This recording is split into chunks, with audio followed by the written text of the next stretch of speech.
Priscilla here from Learn to Grow. Today we're going to be harvesting some worm castings from our 37-gallon composter bin.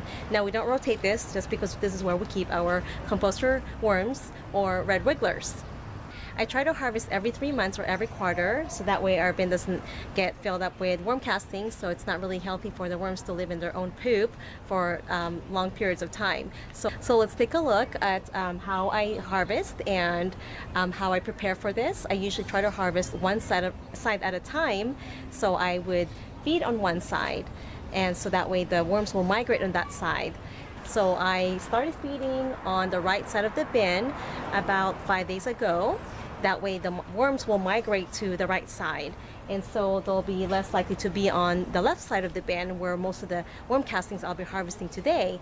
And in about a week or two I'll be harvesting the other side, so I'll be moving the food on the left side. So let's take a quick look here and we'll show you what we'll be doing. Here is the left side of the bin where I'll be harvesting all the worm castings, and let me give you a closer look here.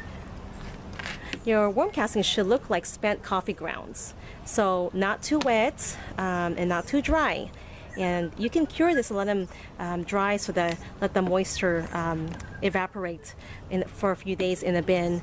That way, if you want to store it, there won't be any moisture in there, and it'll be less susceptible to mold or fungus. So we're gonna go ahead and scoop this, and I don't use a spade or a shovel. I just use my hands, and you can wear gloves, that way you don't get all the worm poop in your fingernails. And I fill up my 10-gallon bin here, and we'll see what we get. One thing I forgot to mention is I usually open up the bin, let some light come in. Since the worms are photosensitive or sensitive to light, they'll make their way in the bottom of the bin or underneath the other castings, so you can harvest the castings on the surface. So more likely these castings I'm harvesting right now will not contain any worms, although there will be some worm case or worm cocoons. That's okay though. I usually try to pick out some and put them back in a bin, but you're not going to be able to pick out all of them. There's so many. There's probably thousands of worm cocoons. I'll show you a closer look how they look like. They're this tiny yellow lemon-shaped egg cases, and see that tiny yellow egg case? So that's how they look like. They're lemon shaped. So I try to put them back in the bin though and get some more baby worms. So I'm gonna go ahead and scoop as much as I can here, and we'll see how much we get. Almost 20 pounds. Plus there's still moisture in there, so that needs to evaporate if I'm going to use it for later and let it cure. I'm actually going to go ahead and just add it to my garden, so I don't have to let it dry or cure to use for later. So I'm thinking we harvested about a little bit under 20 pounds today, so great harvest. And thank you so much for joining me today. I hope that you guys will try vermicomposting or worm farming. It saves a lot of money. It is a pretty expensive compost to buy, and you can just feed your worms food scraps, mainly vegetables and fruits. Avoid any citrus fruits or any of the oleum families such as garlic and onion, and no meats, no dairy.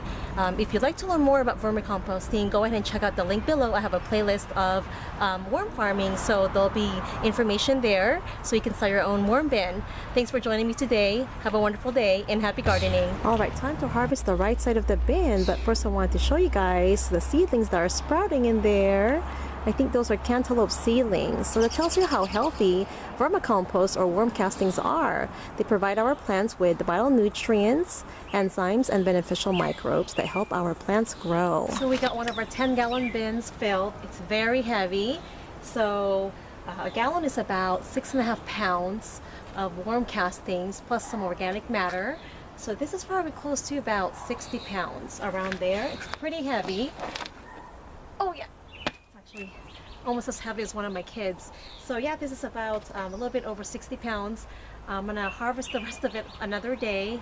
I've been here for about an hour. It's kind of time consuming because I gotta pick out, the worms if I get any worms in there, and even I try to pick out some of the worm eggs as well, and I throw them back in the bin. So stay tuned, we'll do another harvest soon.